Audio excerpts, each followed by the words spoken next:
From Ideation to Manifestation, How Culture is Actually Made. Section 1, Introduction, The Illusion of the Valuable Idea. Modern culture tends to romanticize ideas.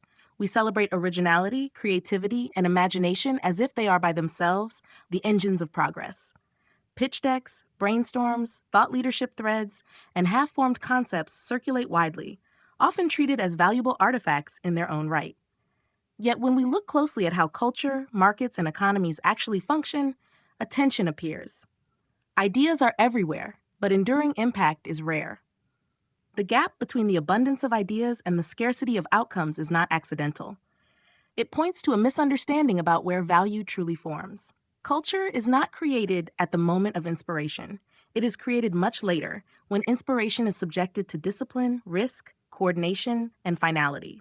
This exposition advances a simple but uncomfortable claim: ideas do not create culture. Manifested expressions of ideas do.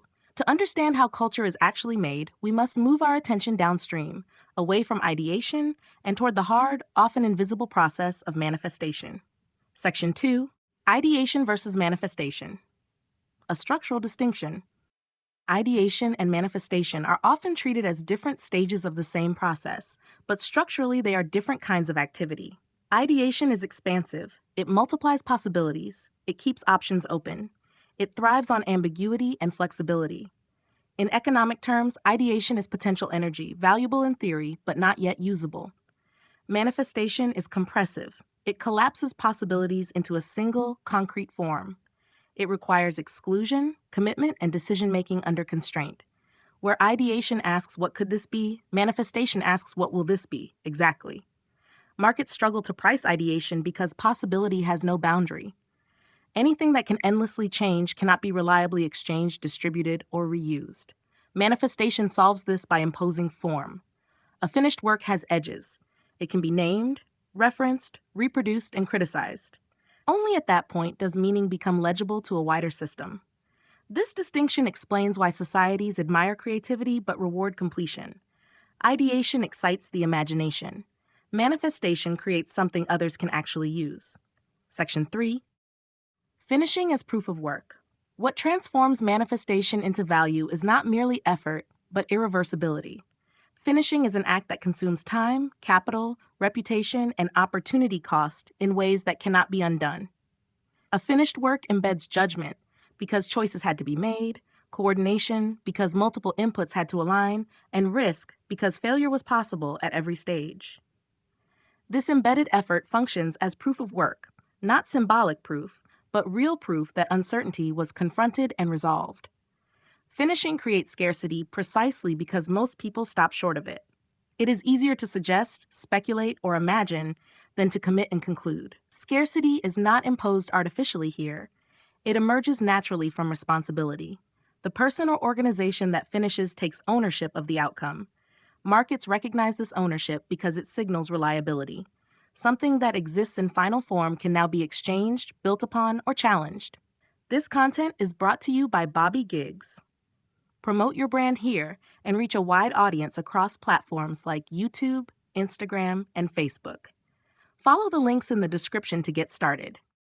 Section 4, Case Study 1, Music from Composition to Recorded Song. A written composition is a powerful thing. It captures structure, melody, and intent. Yet in economic and cultural terms, it is only a partial object. Its meaning remains unrealized until it is performed, recorded, and fixed. Recording transforms music by forcing decisions: tempo, tone, arrangement, performance. Studios, engineers, instruments, and artists converge to collapse the composition into a definitive version. This process is costly, both financially and creatively. It also creates a singular artifact. Once recorded, music becomes distributable. It can be streamed, licensed, replayed, sampled, and embedded in other contexts. Optionality explodes only after finality is achieved. The recorded song, not the sheet music, becomes the economic and cultural unit. The value difference is not mysterious. The recording contains proof of work. It signals completion. Section 5, Case Study 2, Film from Script to Screen. A film script is often praised as the soul of a movie, but it is not the movie. It is a set of instructions, a map, not the territory. Scripts are fluid by nature, revised repeatedly and cheaply. A film, by contrast, is the result of irreversible coordination. Casting, shooting, editing, scoring, and post-production fix the work in time.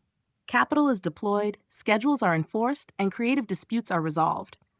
Once the film exists, it cannot be endlessly reimagined without starting over. The finished film becomes a gravity well. Audiences, distributors, critics, and licensors can orient around it. Sequels, franchises, and cultural references emerge only because the work is complete. The script enabled the film, but the film created the economy around it. Section 6, Case Study 3, Literature, From Idea to Canon. Literature reveals the same pattern, but more quietly. Before publication, a literary work is private and unstable. Drafts change, meaning shifts. There is no shared reference. Publication marks a turning point. Editors, printers, and publishers impose structure and identity. The book becomes standardized and reproducible. Only then can it circulate widely and enter cultural memory. Works like Tolkien's or Rowling's did not become cultural pillars because of their ideas alone. They became infrastructure because they were finished, published, distributed, and sustained. Adaptations, academic analysis, and derivative works followed only after the original text stabilized, meaning scaled because form stabilized first. Section 7, Gravity, Optionality, and Cultural Scale.